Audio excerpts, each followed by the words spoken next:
Should bullying be treated more like a criminal case than simply a power imbalance among students?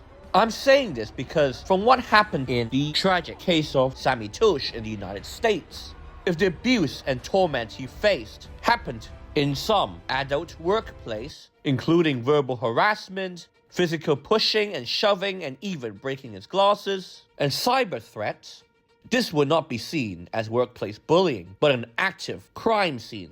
Moreover, the desire to self-delete might not even be a thing, because once the constant harassment kept occurring, then the police would automatically be involved, and every single one of those bastards locked up in jail for at least a few years, if not longer. But for Sammy, no, they had to be all lax and all, and be considerate for the kids, and all the age-adjusted development and whatnot. Oh, and it's just kids being kids. Now, obviously, age-adjusted development still matters. However, I think repeated forms of bullying should be treated more like a criminal case that can and must get the police involved and the perpetrators sentenced to youth offender institutes. And technically, this to some extent is already the case. But in a lot of schools, it is only reserved for the most extreme cases. And often, the level of what is extreme is defined by the school or by parents rather than the youth justice system.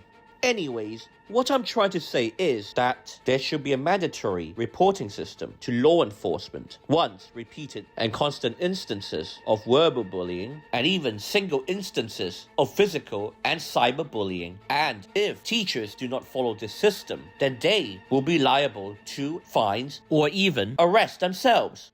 Now, why is my system better than the status quo? First, it treats minors as part of humankind, rather than some separate category, like children or teenagers, even when my scheme is still separate from the adult legal system.